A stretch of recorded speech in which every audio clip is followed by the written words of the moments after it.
Polarity के हिसाब से बात की जाए तो ये सबसे ज्यादा पोलर होगा और ये सबसे कम पोलर होगा। देखो तो जितना सैंपल्स ने ट्रेवल किया डिवाइड बाय जितना सॉल्वेंट ने ट्रेवल किया और रेशियो ले लोगे ना तो उसे बोलते हैं रिटार्डेशन। हेलो एवरीवन, जय भारत। पिछले लेक्चर तक हम बात कर रहे थे प्यूरिफिकेशन मेथड्स के बारे में। हमने 4 मेथड्स के बारे में डिटेल में बातें की। सबसे पहले sublimation method, then crystallisation, then distillation और सबसे लास्ट में हमने पढ़ा था डिफरेंशियल एक्सट्रैक्शन मेथड। हमने वो चारों को अच्छे से डिटेल में बातें की थी और आपको बताया भी था सारी चीजें याद रखनी है। तो आई होप आपने सारे एग्जांपल्स अच्छे से याद कर लिए होंगे। और आज हम बात करने वाले हमारे नेक्स्ट मेथड के बारे में जिसका नाम है क्रोमेटोग्राफी। लिख दो जल्दी से, लिखना नहीं है, एनसीईआरटी में अंडरलाइन कर दो। क्रोमेटोग्राफी बहुत इंपॉर्टेंट टॉपिक है। ये बच्चों को थोड़ा सा हार्ड लगता है लेकिन बहुत इजी वे में हम पढ़ने वाले हैं, आपको हार्ड बिल्कुल भी नहीं लगेगा, कॉन्सेप्चुअल है, समझेंगे। क्रोमेटोग्राफी में क्या होता है, ये जो क्रोमा वर्ड है ना, क्रोमा, ये ग्रीक वर्ड से लिया गया है जिसका मतलब होता है कलर। ठीक है, तो कलर इसका मतलब होता है।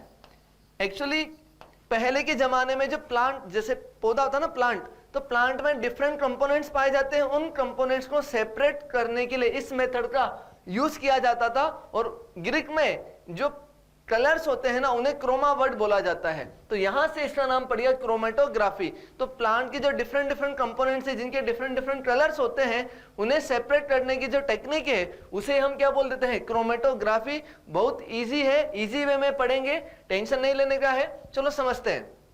तो क्रोमेटोग्राफी सबसे पहले बात करते हैं, प्यूरिफिकेशन का एक मेथड है जिसमें डिफरेंट डिफरेंट कंपोनेंट्स को सेपरेट किया जाता है। जनरली हम कलर्स की बात करेंगे, यहां पर कलर्स को सेपरेट किया जाता है।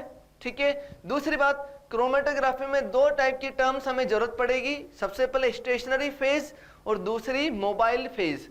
स्टेशनरी फेज क्या बोलेंगे, जो कि एक जगह पर बैठी रहेगी, स्टेबल रहेगी, इधर उधर भागेगी नहीं। और दूसरी मोबाइल फेज की बात करेंगे तो मोबाइल फेज क्या होगा, एक जगह से दूसरी जगह पर जा रही होगी, मतलब चल रही होगी एक तरीके से। याद हो जाएगा, नाम से समझ में आता है, स्टेशनरी फेज और दूसरी मोबाइल फेज। चलो बात करते हैं। तो सबसे पहले दो, क्रोमा क्या होता है, कलर होता है, ये हमने पढ़ लिया अभी अच्छे से। ठीक है, दूसरी बात करते हैं स्टेशनरी फेज। और स्टेशनरी फेज के बारे में थोड़ी सी और बात कर लेते हैं। स्टेशनरी फेज जनरली हम जो यहाँ पर पढ़ेंगे वो सिलिका जेल या एल्यूमिना की बनी होगी। जनरली सॉलिड होगी या फिर लिक्विड भी हो सकती है, सॉलिड और लिक्विड दोनों हो सकती है। तो लिखेंगे, in this technique the mixture of substances is applied on to a stationary phase which may be solid और लिक्विड। ये लाइन जो है बहुत इंपॉर्टेंट है। स्टेशनरी फेज कैसी हो सकती है सर, सॉलिड भी हो सकती है और लिक्विड भी हो सकती है।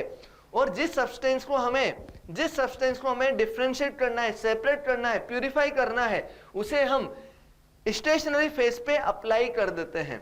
कैसे करते हैं वो सब चीजें डिटेल में पढ़ेंगे आगे। चलो आगे बढ़ते हैं थोड़ा सा। A pure solvent, a mixture of solvents और a gas is allowed to move slowly over the stationary phase.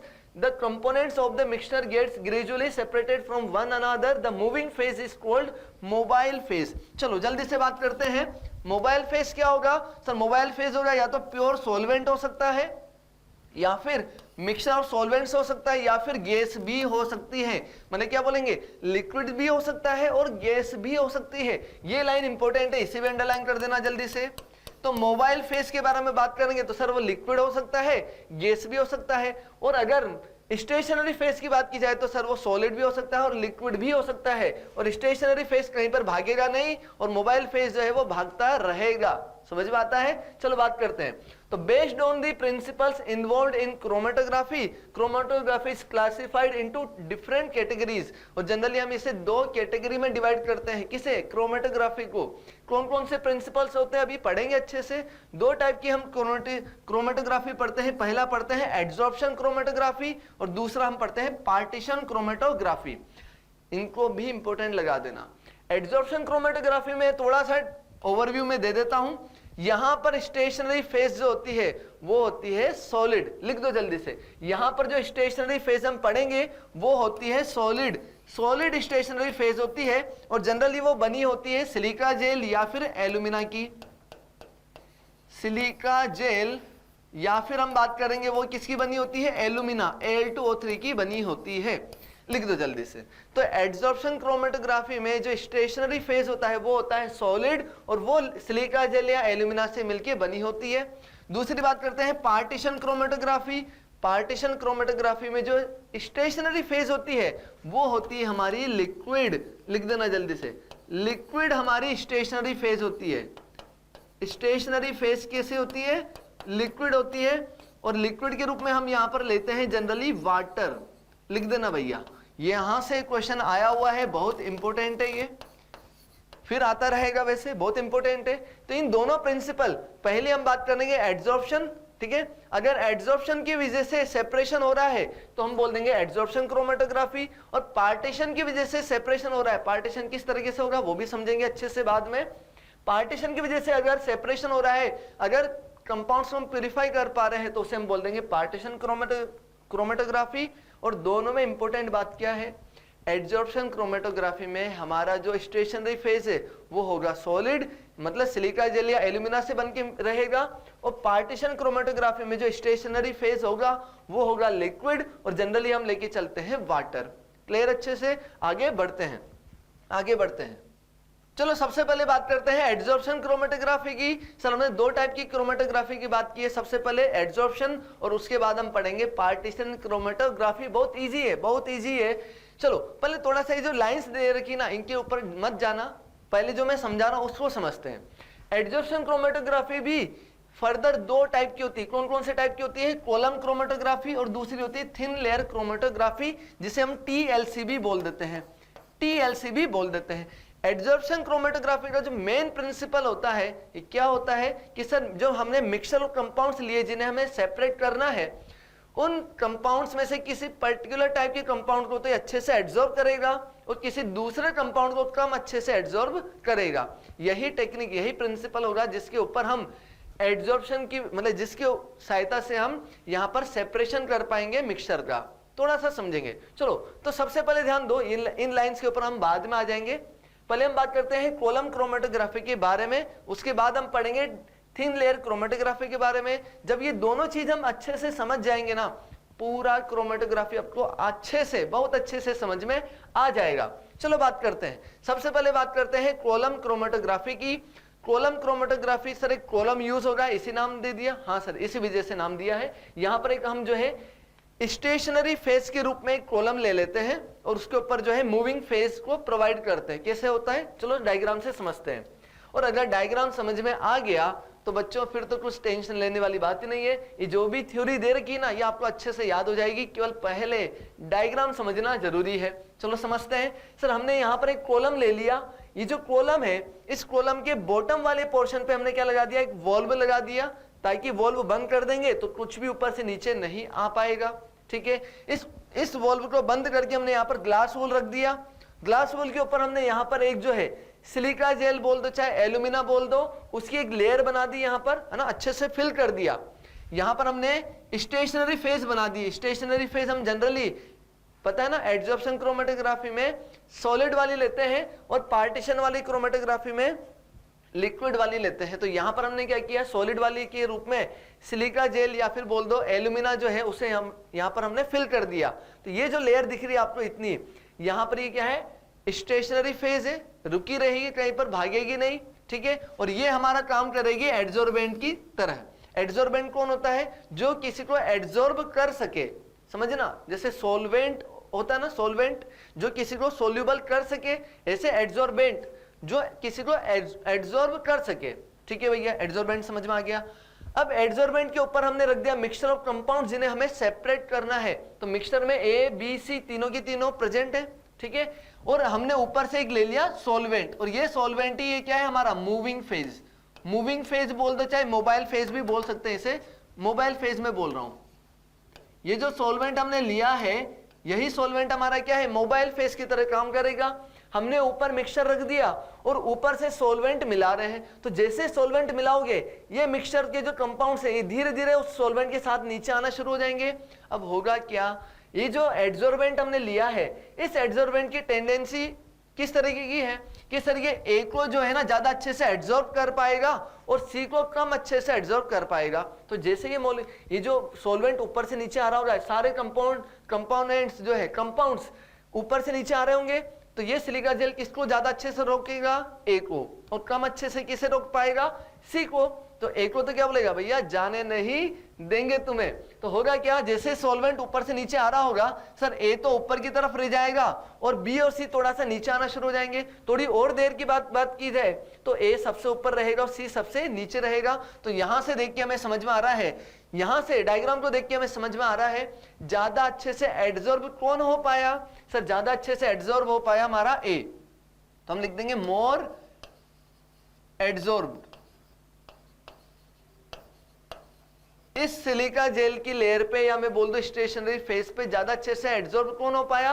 जो कॉलम में सबसे ऊपर है, और जो सबसे नीचे आ गया वो कम अच्छे से एड्सॉर्ब हो पाएगा। हम बोलेंगे लेस एड्सॉर्ब्ड।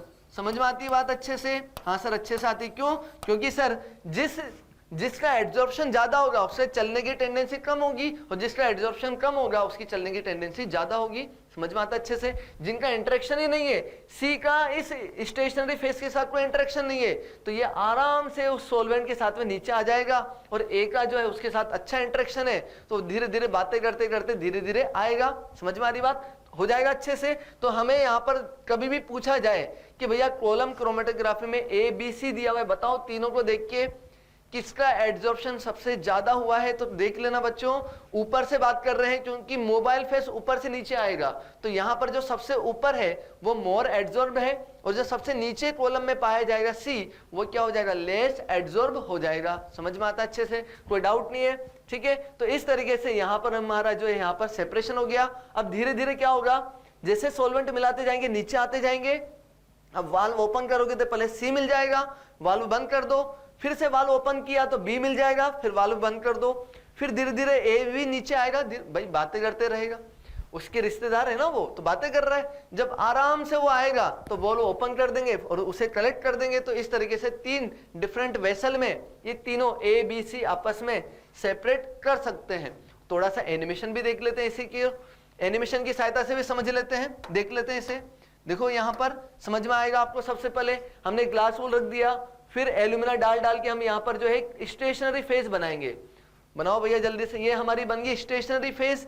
ऊपर हमने जो है अब रख देंगे मिक्सचर ऑफ कंपाउंड्स, मिक्सचर रख देंगे हम। अच्छा मिक्सचर हमने ये रख दिया, ये रहा, ये मिक्सचर था। ऊपर से सोलवेंट मिला दिया, सोलवेंट मिला दिया। जैसे जैसे सोलवेंट नीचे आएगा, या जो मैं बोल दूं मोबाइल फेस नीचे आएगी, इस मिक्सचर के कंपाउंड्स धीरे धीरे उसके साथ में नीचे आना शुरू हो जाएंगे। अब देखो यहाँ पर सबसे पहले ये हमारा हो गया सी, ये हमारा हो गया सी, ये हमारा हो गया बी, और ये हमारा ए हो गया सबसे लास्ट में। समझ में आता है? देखो जल्दी से। और अगर मैं बात करूं तो थोड़ी देर में सी सबसे नीचे आ गया, फिर बी थोड़ा देर में आ रहा है। तो यहां पर आपसे क्वेश्चन पूछा जा सकता है कि कौन सबसे पहले आएगा, कौन सबसे लास्ट में आएगा। तो देख सकते हैं हम, सर जिसका एड्सॉर्प्शन ज्यादा है वो बातें करता रहेगा ऊपर, तो बहुत लास्ट में आएगा, और जिसका कोई इंटरेक्शन नहीं है वो चलता रहेगा, सबसे पहले कलेक्ट हो जाएगा। तो यही है हमारा एड्सॉर्प्शन क्रोमेटोग्राफी में पहला point, column chromatography. I hope समझ में आ गया होगा अच्छे से। अब लाइन समझ लेते हैं, एनसीईआरटी ने क्या बोला है। कुछ नहीं बोला, बहुत इजी चीजें बोली है। Column chromatography involve separation of a mixture over column of adsorbent stationary phase. Adsorbent क्या होता है? स्टेशनरी फेज होता है। Packed in glass tube, the column is fitted with stop. ये छोड़ो, आगे बढ़ते हैं। The mixture adsorbed on adsorbent is placed on the top of the adsorbent. ये सब चीजें रामकथा आपको समझ में आ जाएगी, अब कोई दिक्कत नहीं है। इंपॉर्टेंट बात क्या है? इंपॉर्टेंट बात है सर यहाँ पर स्टेशनरी फेज लेते हैं जो कि एड्सॉर्बेंट की तरह बिहेव करती है। जिसका एड्सॉर्प्शन सबसे ज्यादा वो सबसे टॉप पे, जिसका एड्सॉर्प्शन सबसे कम वो सबसे बॉटम पे पाया जाता है। हो जाएगा अच्छे से? कोई डाउट है इसमें? कोई डाउट नहीं है। चलो ये तो हो गया हमारे पास कॉलम क्रोमेटोग्राफी। स्टेशनरी फेज के बारे में पूछा जाए कौन सा होता है, तो सर स्टेशनरी फेज या तो सिलिका जेल या फिर एल्यूमिना से मिलके बनाया जाता है, ये भी आपको समझ में आ जाएगा। और मोबाइल फेज के रूप में अपन क्या ले लेते हैं? कोई भी एक सॉल्वेंट ले लेते हैं, चाहे पोलर ले लो चाहे नॉन पोलर ले लो, हो जाएगा। एल्कोहल ले लो चाहे वाटर ले लो, ये तुम्हारी मर्जी पड़े, जो तुम एक पर्टिकुलर टाइप का सॉल्वेंट ले सकते हो जाएगा अच्छे से, कोई दिक्कत नहीं है। आगे बढ़ते हैं, आगे बढ़ेंगे। आगे बात करते हैं second second method of adsorption chromatography की, that is thin layer chromatography. पहला हमने पढ़ा कॉलम क्रोमेटोग्राफी, सेकंड पढ़ने जा रहे हैं थिन लेयर क्रोमेटोग्राफी, और बहुत आसान है ना, बहुत आसान है। वहां पर हमने क्या किया था, स्टेशनरी फेज बना दिया था सिलिका का या एल्यूमिना का, समझ में आती बात। यहां पर भी वही करेंगे, लेकिन वो उतना बड़ा कॉलम नहीं बनाएंगे, पतली सी एक छोटी सी स्ट्रिप बनाएंगे। देखो पहले थोड़ा सा एनिमेशन देख लेते हैं, आपको चीजें समझ में आ जाएंगी। पहले एनिमेशन देख लेते हैं, और एनिमेशन समझ में आ गया तो पूरा जो मेथड हम पढ़ने वाले हैं पूरा समझ में आ जाएगा। चलो देखते हैं। सबसे पहले हमने ये जो है यहां पर समझो, हमने सबसे पहले एक कंटेनर लिया है। कंटेनर में हमने क्या ले लिया, सर विजिबल नहीं है, अब विजिबल है सभी को, हाँ सर विजिबल है। इस कंटेनर में हमने क्या ले लिया, मोबाइल फेज ले लिया, सॉल्वेंट ले लिया। सॉल्वेंट जो पहले हम कॉलम में ऊपर से डाल रहे थे ना, यहां पर नीचे से डाल रहे हैं, एक ही बात है और कुछ डिफरेंट नहीं है। तो इस कंटेनर में हमने सॉल्वेंट ले लिया, सॉल्वेंट के साथ हमने यहां पर ले लिया स्टेशनरी फेज, ये स्टेशनरी फेज है। चलो देखते हैं स्टेशनरी फेज कैसे है। सर हमने किसी ग्लास की या स्टील की प्लेट के ऊपर हमने सिलिका को रख दिया, ग्लास या फिर क्या बोलेंगे, ग्लास या फिर स्टील की प्लेट है, उसके ऊपर हमने एल्यूमिना या सिलिका जेल की एक लेयर बना दी, वो हमारी बन गई स्टेशनरी फेज। अब इसके ऊपर हमने क्या कर दिया, मार्किंग कर दिया, मार्किंग कर दिया भैया। चलो देखते हैं, मार्किंग कर दिया।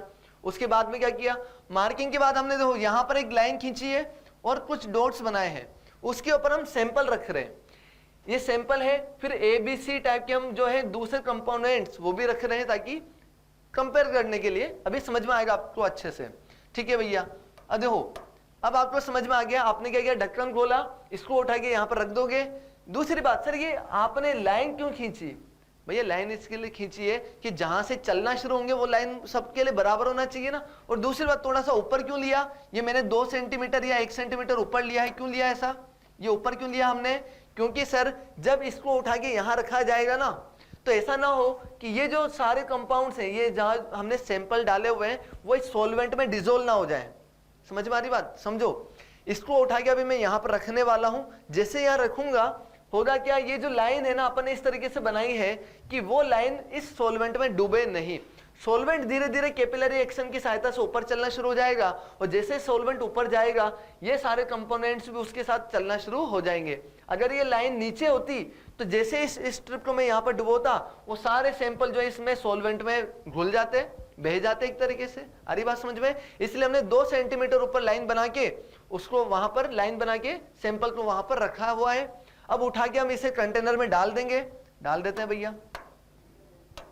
और जैसे कंटेनर में इसे डालेंगे, अब यहां पर जो दो समझो ढक्कन लगा दिया, अब ये जो सॉल्वेंट हमने लिया था मोबाइल फेज, वो धीरे धीरे ऊपर चलना शुरू हो जाएगा। और जैसे ही सॉल्वेंट ऊपर चलना शुरू होगा, ये बता दिया थोड़ा सा जूम करके, जैसे सॉल्वेंट ऊपर जा रहा है, जो सॉल्वेंट ऊपर जा रहा है, मॉलिक्यूल्स जो हमने लिए थे सैंपल्स के वो भी ऊपर जाना शुरू हो जा रहे हैं, मॉलिक्यूल्स भी ऊपर जाना शुरू हो रहे हैं। अब दूसरी बात समझो, हमने जो ये जो स्ट्रिप ली थी सिलिका जेल की, ये क्या थी, पोलर थी। कैसी थी, पोलर थी, ठीक है। और हमने जो सॉल्वेंट लिया था वो सॉल्वेंट लिया था नॉन पोलर, ठीक है भैया। सॉल्वेंट कैसा लिया था, नॉन पोलर। और सिलिका जेल जो स्टेशनरी फेज ली थी वो हमने ली थी पोलर। समझ में आती बात। अब समझो ये जो ग्रीन वाला कंपाउंड है, मतलब 3 तरह के हमने सैंपल लेते ABC, तो ये जो ग्रीन सैंपल है सबसे टॉप पे चल रहा है, मतलब सबसे ज्यादा तेज भाग रहा है। और ये जो ऑरेंज वाला है जो सैंपल C है, ये सबसे धीरे धीरे चल रहा है। आ रही बात समझ में। तो मुझे बता दो जल्दी से बता दो, इस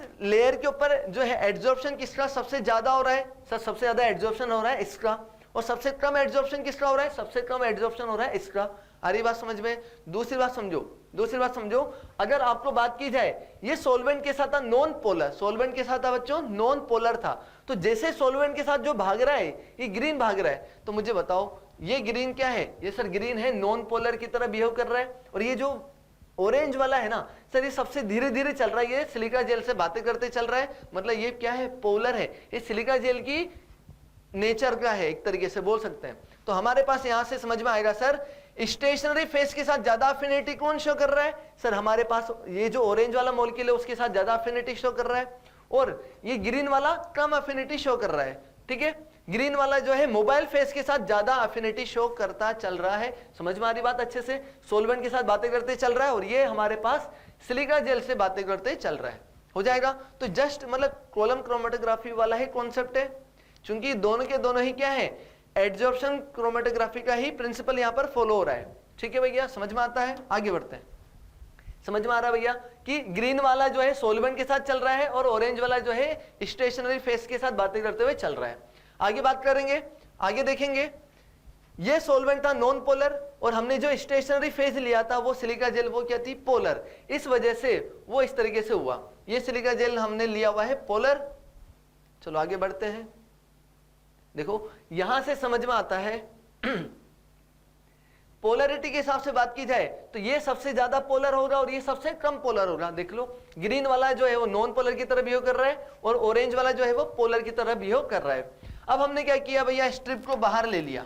हमने क्या कर दिया, ये सारे मॉलिक्यूल्स ऊपर गए होंगे, हमें दिख तो रहे नहीं।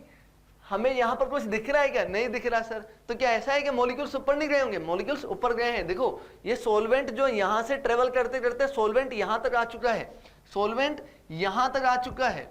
ठीक है ना? तो यहाँ पर कुछ ना कुछ जो हमें कंपोनेंट्स लिए थे वो भी कहीं ना कहीं पर आए होंगे, दिख नहीं रहे हैं, दिख नहीं रहे। तो कुछ नहीं, अल्ट्रावायलेट रेस डाल के देखेंगे। अगर वो भी नहीं पता चलता उससे भी, तो हम कोई पर्टिकुलर टाइप का जो है ना स्प्रे करेंगे और इस स्प्रे की सहायता से हम उन कलर को फाइंड आउट करेंगे। समझेंगे कैसे? देखो हमने क्या किया, सबसे पहले तो इसको लाइन खींच दी कि भैया सोलवेंट ने कितना ट्रेवल किया। सोलवेंट यहां से भागा इतना, और फिर अब हम इसे क्या कर रहे हैं, ड्राई कर रहे हैं। ड्राई करने पर क्या होगा, इस पेपर को हम जो है अल्ट्रावायलेट में ले जाएंगे। अल्ट्रावायलेट लैंप में ले जाओ भैया, वो जो कलर दिखने चाहिए ना कौन कौन से ऊपर गए कि नहीं गए, तो यहां पर आपको पता चलेगा कलर के बारे में। देखो जल्दी भाई, डालो यार जल्दी। चलो देखते हैं। अब अगर हमने अल्ट्रावायलेट रेस डाली तो देखो यहां पर सारे कलर आपको विजिबल हो जाएंगे। ये सारे कलर्स यहां पर विजिबल हो गए। अब जल्दी से बाहर मत लेके आ जाना, गायब हो जाएंगे। वहीं पर ही आपको क्या करना है, इधर से पेंसिल से जाके मार्किंग करनी पड़ेगी। तो जल्द देखो हमने भी वैसा ही किया है, इधर से हमने पेंसिल ले जाकर वहां पर मार्किंग कर दी। हमें समझ में आ जाएगा, अच्छा भैया ये वाला कंपोनेंट यहां पहुंच गया, ग्रीन वाला वहां पहुंच गया, ऑरेंज वाला वहां रह गया। ठीक है? अगर मान लो आपको अल्ट्रावायलेट रेस की सहायता से भी, अगर अल्ट्रावायलेट रेस की सहायता से ये विजिबल नहीं हो पा रहा है, तो आप क्या करो, उस पेपर को वापस लेके आओ और एक पर्टिकुलर टाइप का वहां पर स्प्रे करना पड़ेगा। वही स्प्रे हम यहां पर करने वाले हैं। देखो जल्दी से, दोनों टेक्निक है ना, दोनों टेक्निक है। इसमें ये वाला पॉइंट सबसे ज्यादा इंपॉर्टेंट है बच्चों, क्योंकि ये आपके एनसीईआरटी में दिया हुआ है। अगर अमीनो एसिड्स को देखना है, अमीनो एसिड्स विजिबल नहीं हो पा रहे हैं, तो उसके लिए आपको क्या करना पड़ेगा, निनहाइड्रीन सॉल्यूशन, जिसका फॉर्मूला ये रहा, निनहाइड्रीन सॉल्यूशन जो है उसका स्प्रे करना पड़ेगा और आपको आराम से अमीनो एसिड्स दिख जाएंगे। ये बेटा हमारा ग्राउली ग्लाइसिन, एलेनिन, वेलिन, समझ में आता है, हो जाएगा। ये निनहाइड्रीन सॉल्यूशन डालेंगे तो अमीनो एसिड्स जो है हमें दिख जाएंगे। आयोडीन कब यूज करते हैं, जब अनसैचुरेटेड हो या एरोमेटिक कंपाउंड्स हो। केमेनोफोर कब होंगे, पोटेशियम परमैंगनेट कब यूज करते हैं, जब ऑक्सीडाइजिंग वाले कंपाउंड्स जिन्हें ऑक्सीडाइज किया जा सके, क्योंकि ऑक्सीडाइजिंग एजेंट होता है। और ये वेनिलीन, वेनिलीन का स्ट्रक्चर जो है थोड़ा सा बच्चों लिख लो जल्दी से, कभी ना कभी आपसे पूछा जाएगा, लिख दो इसे। वेनिलीन का स्ट्रक्चर इस तरीके से होता है। और ये कब यूज किया जाता है, मेनी एल्डिहाइड्स, कीटोन और एल्कोहल्स को आइडेंटिफाई करने के लिए। हो जाएगा, ये डिटेक्शन टेक्निक है। एक तरीके से स्प्रे कर देंगे तो हमारे पास वहां पर कलर दिख जाएंगे, उसकी वजह से हमें पता चल जाएगा भैया कौन कौन से मॉलिक्यूल कहां कहां तक ट्रेवल कर चुके हैं। आगे बढ़ो, ये हमने यहां पर कर दिया स्प्रे, और जैसे स्प्रे करेंगे हमें वहां पर कंपाउंड्स दिखना शुरू हो जाएंगे। देखो ये दिख गया, ग्रीन सबसे ऊपर भागा था और ऑरेंज सबसे पीछे रह गया था। अब सबसे इंपॉर्टेंट पॉइंट, सबसे इंपॉर्टेंट पॉइंट देखो, समझो। हमने देखा था कि सभी ने ट्रेवल यहां से करना शुरू किया था, सबने ट्रेवल यहां से करना शुरू किया था। सोलवेंट वहां तक पहुंचा था, तो सोलवेंट की हमने लेंथ मेजर कर ली, भाई सोलवेंट कितने डिस्टेंस को ट्रेवल किया। और दूसरे जो मॉलिक्यूल हमने जो सैंपल्स लिए थे उनके कंपोनेंट्स कितना ट्रेवल किए, तो जितना सैंपल्स ने ट्रेवल किया डिवाइड बाय जितना सॉल्वेंट ने ट्रेवल किया, वो रेशियो ले लोगे ना तो उसे बोलते हैं रिटार्डेशन फैक्टर। समझ में आ रही बात, डिस्टेंस ट्रेवल्ड बाय कंपोनेंट, ये जो कंपोनेंट की डिस्टेंस है, divide by distance travelled bye solvent या मोबाइल फेज बोल दे, एक ही बात है। इन दोनों का जो रेशियो है उसे हम बोल देते हैं क्या, आरएफ, रिटार्डेशन फैक्टर। तो समझ में आ गया, डीसी अपॉन में डीएस डिस्टेंस। अब हम क्या करेंगे, सभी डिफरेंट मॉलिक्यूल्स का देख रहे हैं। हमने देखा भैया सॉल्वेंट चला था कितना, 17 सेंटीमीटर।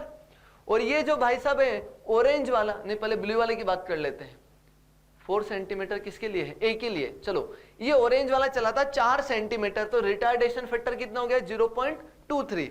4 divide by 17 0.23। ये वाली चीज आप नोट्स में लिख दो, एनसीईआरटी में कहीं जगह मिल रही है तो लिख दो, या फिर ब्लैंक पेज में लिख के चिपका देना, लेकिन ये इंपॉर्टेंट है, यहां से क्वेश्चन जरूर बनता है, आजकल बनता है। ठीक है, तो हमने सबसे पहले रिटार्डेशन फैक्टर निकाला ए के लिए, तो 4 divide by 17 that means 0.23। Blue वाले के लिए निकाला बी के लिए, तो वो आ जाएगा हमारे पास, बढ़ो आगे भैया, बड़े आगे, तो 7 डिवाइड बाय 17 0.47। यहां से हमें क्या समझ में आ गया? हमें अगर कभी रिटार्डेशन फैक्टर देके भी पूछा जाए ना, तो भी आप आंसर दे दोगे। कैसे देखोगे? जिसका रिटार्डेशन फैक्टर ज्यादा, मतलब उसने बातें किसके साथ करी होंगी? सॉल्वेंट के साथ? नहीं सर, उसने बातें करी होंगी स्टेशनरी फेज के साथ। जिसका रिटार्डेशन फैक्टर कम है, जो रुकना ही नहीं चाह रहा था, भागे जा रहा था, वो किसके साथ बातें कर रहा था? वो सॉल्वेंट या मोबाइल फेज के साथ बातें कर रहा था। स्टेशनरी फेज तो बेटा देख रहा था, भाई रुक जा, रुक ही नहीं रहा, वो सॉल्वेंट के साथ ही भागे जा रहा है। समझ में आ रही बात? तो आपको अब अच्छे से क्लियर हो चुका होगा कि अगर हमने स्टेशनरी फेज की बात की है, तो जिसका रिटार्डेशन फैक्टर कम होता है, रिटार्डेशन फैक्टर कम आ रहा है, वो सॉल्वेंट के साथ, मतलब वो ज्यादा वहां पर रिटार्ड हुआ था। आरएफ फैक्टर के हिसाब से देखा जाएगा, आरएफ फैक्टर जिसका ज्यादा, देखो आरएफ फैक्टर इसका ज्यादा है, मतलब ये रुकना ही नहीं चाह रहा था, ये सॉल्वेंट के साथ ही भागे जा रहा था। तो थोड़ा सा ध्यान रखना, जिसका रिटार्डेशन फैक्टर कम होता है, जिसका रिटार्डेशन फैक्टर कम होता है, वो स्टेशनरी फेज के साथ बातें कर रहा है, और जिसका रिटार्डेशन फैक्टर ज्यादा होता है, वो किसके साथ बातें कर रहा है? वो सॉल्वेंट के साथ बातें कर रहा है। हो जाएगा अच्छे से, कोई डाउट नहीं है इसमें। चलो तो आगे बढ़ते हैं, आगे इन्होंने क्या दिया है देखा, वो भी समझ लेते हैं। चलो, तो ये रामायण हमारे पास हो गई। अब यहां से हाईली पोलैरिटी आ गया, क्यों? क्योंकि ऑरेंज वाला किसके साथ बातें कर रहा था? स्टेशनरी फेज के साथ, जो कि पोलर थी, और सॉल्वेंट हमने यहां पर लिया था नॉन पोलर। तो हमें समझ में आ गया जो ग्रीन वाला है वो लो पोलैरिटी वाला कंपोनेंट था। समझ में आता है क्या अच्छे से? लेकिन ये फिक्स नहीं है भैया, आपको सॉल्वेंट अभी नॉन पोलर दिया, कभी कभी क्वेश्चन में पोलर दे दिया तो पोलर दिया, तो देख लेना भैया, जो ऊपर जाएगा वो पोलर के साथ ज्यादा बातें कर रहा होगा, और जो नीचे रह जाएगा वो स्टेशनरी फेज के साथ, मतलब वो नॉन पोलर हो जाएगा। कंडीशन के ऊपर है, लेकिन स्टैंडर्ड कंडीशन यही होती है कि हमने सिलिका जेल लिया जो कि पोलर है, दूसरा नॉन पोलर सॉल्वेंट ले लेते हैं, तो जो ज्यादा बातें कर रहा था, जिसका रिटार्डेशन फैक्टर कम था, वो ज्यादा पोलर हो जाएगा। जो भागे जा रहा था सॉल्वेंट के साथ में, वो क्या है? वो कम पोलर था, नॉन पोलर की तरह बिहेव कर रहा था। हो जाएगा, आगे बढ़ते हैं। तो ये सारी जो है हमने यहां पर समझा, आई होप समझ में आ गया होगा। क्या था हमारे पास? एक क्रोमेटोग्राफी। सर समझ में आ गया है, तो चलो तो अब देखेंगे, आगे बढ़ते हैं। अब यहां पर जितना भी इन्होंने लिखा ना, सब वही चीज है जो मैंने अभी आपको वीडियो में एक्सप्लेन किया है। सिंपल है, दो thin layer chromatography is another type of adsorption chromatography. Principally क्या है? एड्सॉर्प्शन का है, तो हमने इसे एड्सॉर्प्शन क्रोमेटोग्राफी बोल दिया। Which involves separation of substances of a mixture over a thin layer of an adsorbent coated on glass plate. Glass plate लो, चाहे कभी कभी स्टील की प्लेट भी ले ली जाती है, जिसके ऊपर हमने एल्यूमिना या सिलिका जेल का एक लेयर बना दिया अच्छे से, इसलिए हमने उसे क्या बोल दिया? थिन लेयर क्रोमेटोग्राफी, क्योंकि पतली सी लेयर बिछाई जाती है। A thin layer about 0.2 mm thickness, थोड़ा सा लिख दो भैया ऐसे भी, 0.2 mm thickness of an adsorbent, generally हम लेते हैं सिलिका जेल या फिर ले लेते हैं alumina. It's spread over a glass plate of suitable size. The plate is known as thin layer chromatography plate, या फिर बोल सकते हैं क्रोमेटो प्लेट। चलो, chroma plate. The solution of the mixture to be separated is applied to as a small spot about 2 cm above।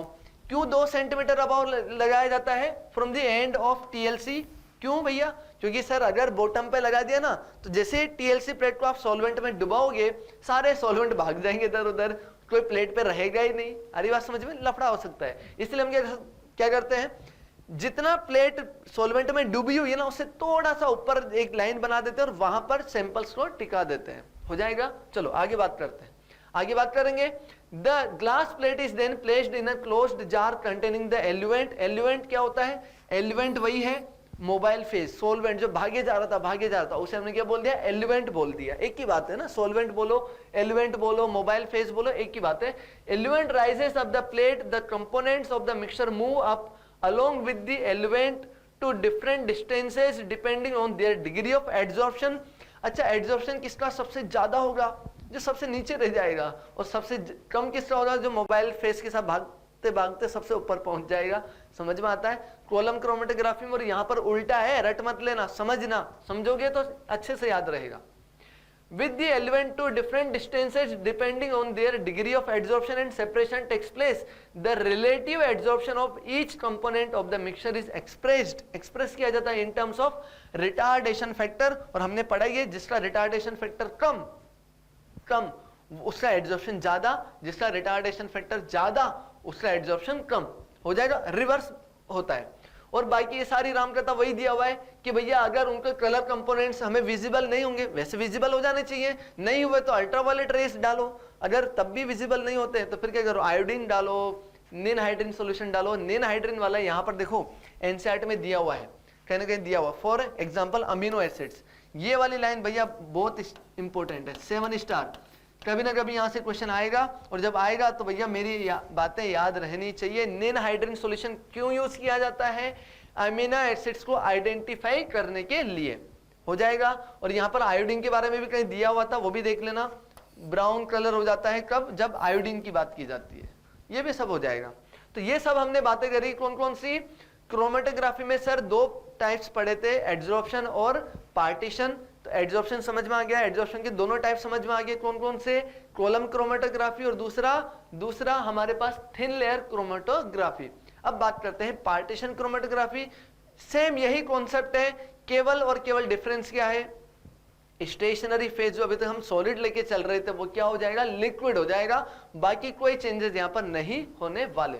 चलो आगे बढ़ते हैं, आगे बात करते हैं हमारा last point, that is partition chromatography. बहुत इजी है, पूरा वही कॉन्सेप्ट है, केवल क्या बात है, स्टेशनरी फेज सर वो हो जाता है यहाँ पर लिक्विड। चलो देखते हैं, partition chromatography is based on continuous differential partitioning of components of a mixture. भैया इतनी मस्त लैंग्वेज दे रखी ना, बच्चों समझ में ना आए, बहुत इजी है, कुछ नहीं बोल रहा, वो ऐसा बोल रहा है डिफरेंशियल पार्टीशनिंग ऑफ कंपोनेंट्स। अभी हमने क्या बोला था कि सर मिक्सचर में से कुछ कंपोनेंट्स अच्छे से एब्जॉर्ब हो पाएंगे, कुछ अच्छे से एब्जॉर्ब नहीं हो पाएंगे, ऐसा ही है। यहां पर हम जो है स्टेशनरी फेज के रूप में क्या लेंगे सर, हम लेके चलेंगे लिक्विड, ठीक है। तो हम यहां पर बोलेंगे कुछ जो कंपोनेंट्स है मिक्सचर के, वो स्टेशनरी फेज के साथ ज्यादा अच्छे से बातें कर पाएंगे और कुछ अच्छे से बातें नहीं कर पाएंगे। वहां हमने एड्जॉर्प्शन की बात की थी, यहां पर एड्जॉर्प्शन वर्ड यूज नहीं कर सकते, क्यों, क्योंकि स्टेशनरी फेज हमारा क्या है, लिक्विड है, सॉलिड नहीं है कि एड्जॉर्प्शन बोल दिया। अरे बात समझ में, यहां पर हम सोल्युबिलिटी बोल सकते हैं। सोल्युबिलिटी वर्ड एकदम सही है कि कुछ कंपोनेंट्स स्टेशनरी फेज के साथ सोल्यूबल हो जाएंगे तो धीरे धीरे चलेंगे, और कुछ कंपोनेंट जो है मोबाइल फेज के साथ सोल्यूबल होंगे तो वो ज्यादा तेज भागेंगे। वही कॉन्सेप्ट यहां पर यूज होगा, बहुत आसानी से हम समझेंगे, देख लेते हैं पहले। पार्टीशन क्रोमेटोग्राफी में हम क्या बोल रहे हैं, कंटिन्यूअस डिफरेंशियल पार्टीशनिंग होती है, मतलब डिफरेंट वो सेपरेट होते जाते हैं of components of a mixture between stationary and mobile phase. कुछ कंपोनेंट्स स्टेशनरी फेज के साथ बातें करते हैं, उनके साथ डिसोल्व हो जाते हैं, और कुछ कंपोनेंट्स जो है मोबाइल फेज के साथ बातें करते हैं, उनके साथ डिसोल्व हो जाते हैं। चलो, paper chromatography is a type of partition chromatography, ये लाइन अंडरलाइन कर देना, बहुत इंपॉर्टेंट है, कभी भी क्वेश्चन बन सकता है। पेपर क्रोमेटोग्राफी जो होता है वो पार्टीशन क्रोमेटोग्राफी का ही एक टाइप है। In paper chromatography a special quality paper known as chromatography paper is used, याद ही नहीं करना है, आगे बढ़ते हैं। Chromatography paper contains water trapped in it, ये लाइन तो भैया 7 स्टार है, क्वेश्चन आ चुका है वैसे यहां से, लेकिन मुझे लगता है फिर से कभी न कभी घूम फिर के आएगा, इसका जुड़वा भाई तुम्हें जरूर मिलेगा कि पार्टीशन क्रोमेटोग्राफी में हम स्टेशनरी फेज के रूप में क्या लेके चलते हैं, सॉलिड लेते हैं, नहीं सर लिक्विड लेते हैं, लिक्विड के रूप में भी क्या लेते हैं, वाटर लेते हैं। आगे बढ़ते हैं। A strip of chromatography paper is spotted at the base with the solution of the mixture, ये सब राम करता बाद में पढ़ते हैं। चलो अपन पहले आ जाते हैं हमारे एनिमेशन वाले वीडियो पे, बहुत इजी है, कुछ नहीं करते हैं। देखो हमने क्या किया, एक कंटेनर लिया, पेपर जो था ना स्पेशल क्वालिटी वाला, जिसे हमने क्या बोल दिया, पार्टीशन, मतलब पेपर क्रोमेटोग्राफी पेपर है ना पार्टीशन क्रोमेटोग्राफी पेपर जैसे हमने बोल दिया, उसमें एक लाइन बिछा दी नीचे, उसके ऊपर सैंपल रख दिया, पी पॉइंट बोल दिया उसे। अब देखेंगे भैया इस सैंपल में से जो समझो, नीचे हमने क्या लिया हुआ है, मोबाइल फेज लिया हुआ है, ये हमारे पास मोबाइल फेज है, ये स्टेशनरी फेज है जिसमें वाटर ट्रैप है, वाटर ट्रे पे। अब यहाँ कोई सिलिका जेल या एल्यूमिना नहीं है, क्या है यहाँ पर वाटर है। तो ध्यान देना ये जो कंपोनेंट्स है यहाँ पर, अब देखेंगे ये कितना ऊपर जाना चाहेगा, देखते हैं। ये जो कंपोनेंट्स हैं देखो धीरे धीरे सोलवेंट ऊपर जा रहा है, दिख रहा है थोड़ा सा सोलवेंट ऊपर, भागे मत, धीरे धीरे सोलवेंट जा रहा है ना। सोलवेंट यहां तक पहुंच चुका है, ऊपर तक, यहां तक सोलवेंट यहां तक आ चुका है। ये ब्लू वाला यहां तक आ चुका है और ऑरेंज वाला यहीं रह गया। तो जल्दी से सोच के बताओ, जल्दी से सोचो कि बताओ कौन जो है स्टेशनरी फेस के साथ बातें कर रहा है और कौन जो है मोबाइल फेस के साथ बातें कर रहा है। सर जो धीरे धीरे चल रहा है ना वो स्टेशनरी फेस के साथ बातें कर रहा है, और जो तेज तेज भागे जा रहा है सोलवेंट के साथ भागे जा रहा है वो किसके साथ बातें कर रहा है, सोलवेंट के साथ। समझ में आ रही बात, मोबाइल फेस के साथ। तो सर ब्लू वाला जो है, ब्लू वाला और ये ऑरेंज वाला, तो सर ब्लू वाला जल्दी जल्दी भागे जा रहा है, मतलब इसकी टेंडेंसी कैसी, जैसी सोलवेंट की टेंडेंसी है।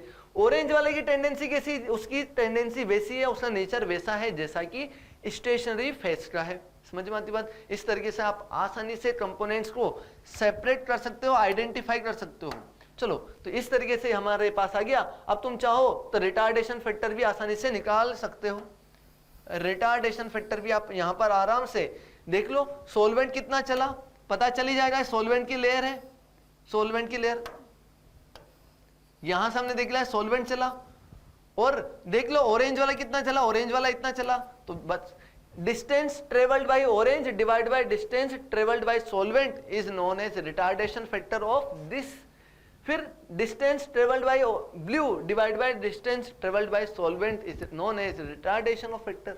हो जाएगा अच्छे से, कोई डाउट नहीं है, कोई दिक्कत नहीं है।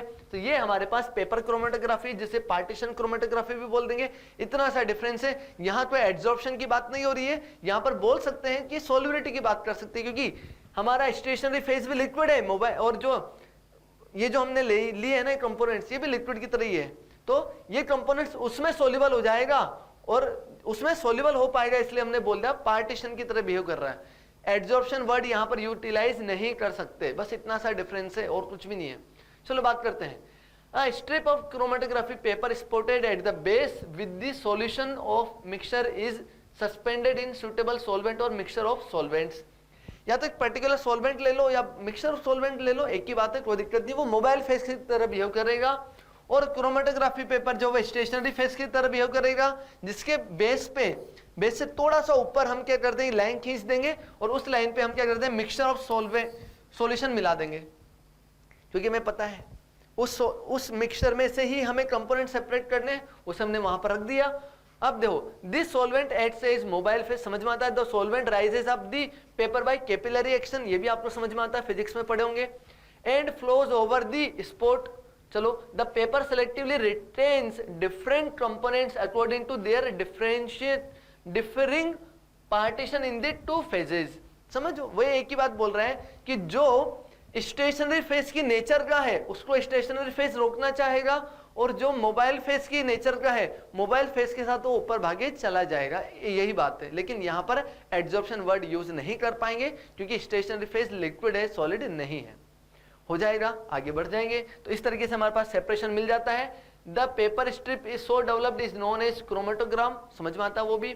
The spots of the separated coloured compounds are visible at different heights from the position of initial spot on the chromatogram. The spots of the separated colorless compounds may be observed either by, नहीं दिया हुआ है कोई दिक्कत नहीं है, may be observed by वही ultraviolet rays, या फिर तुम्हारे पास एनसीईआरटी में लिखा होगा, या डिफरेंट पर्टिकुलर सॉल्यूशंस। हो जाएगा। तो ये सारी रामायण हमारे पास हो चुकी है, आई होप समझ में आ गई होंगी। थोड़ा सा जल्दी से रिवाइज करते हैं। क्रोमेटोग्राफी कलर होता है सर, कलर वाले सब्सटेंस से इसको सेपरेट करना ही क्रोमेटोग्राफी कहलाती है। दो टाइप की होती है, एड्सॉर्प्शन और पार्टीशनिंग। एड्सॉर्प्शन में स्टेशनरी फेस सॉलिड, पार्टीशनिंग में क्या बोलेंगे, पार्टीशन क्रोमेटोग्राफी में लिक्विड होती है। एड्सॉर्प्शन क्रोमेटोग्राफी में हम बोलेंगे दो टाइप की होती है सर, कॉलम क्रोमेटोग्राफी और दूसरी होती है थिन लेयर क्रोमेटोग्राफी।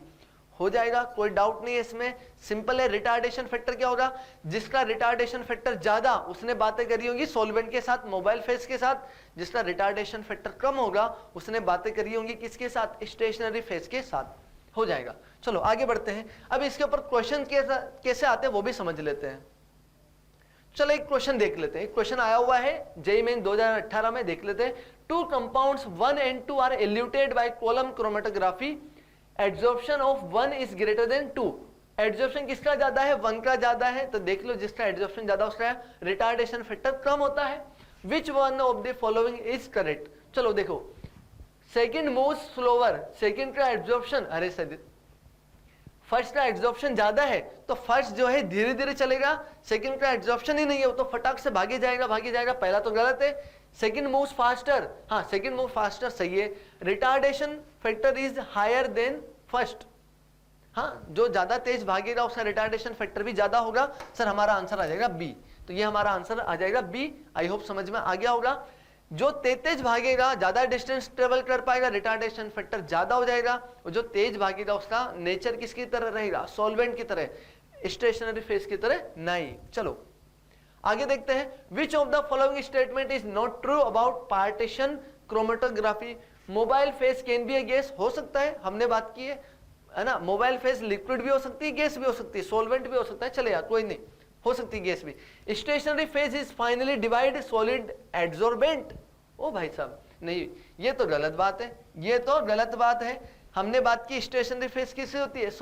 लिक्विड होती है ना, वाटर लेते हैं जनरली, तो ये हमने बोला नॉट ट्रू, तो आंसर आ जाएगा हमारा बी, यही हमारा आंसर है।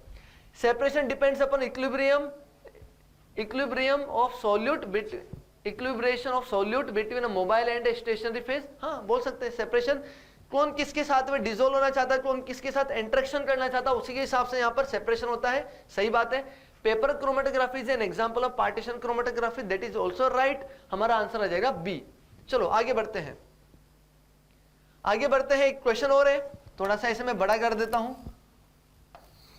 क्वेश्चन क्या दिया हुआ है हमें? क्वेश्चन दिया हुआ है sir, a chromatography column packed with silica gel as stationary phase was used to separate a mixture of compounds consisting benzenylide, aniline, acetophenone when the column is eluted with mixture of solvents hexane is to ethyl acetate 20:80 का ratio मिला दिया। The sequence of obtained compounds is, थोड़ा सा hard question है definitely है, क्योंकि हमें इन तीनों कंपाउंड्स के डायग्राम पता होने चाहिए, और डायग्राम नहीं भी पता होना तो हमें ये तो पता होना ही चाहिए कि कौन ज्यादा पोलर है कौन कम पोलर है, ये तो पता होना चाहिए।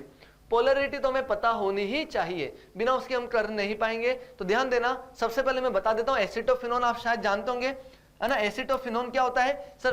बेंजीन की रिंग C डबल बॉन्ड और CH3, ये हमारा एसिटोफिनोन होता है। ये एनिलीन क्या होता है? बेंजीन की रिंग के ऊपर NH2, और बेंजेनिलाइड होता है बेंजीन की रिंग C डबल बॉन्ड हो, सामने NH C डबल बेंजीन की रिंग, मैं बना देता हूं यार, इतना क्यों टेंशन लेना है।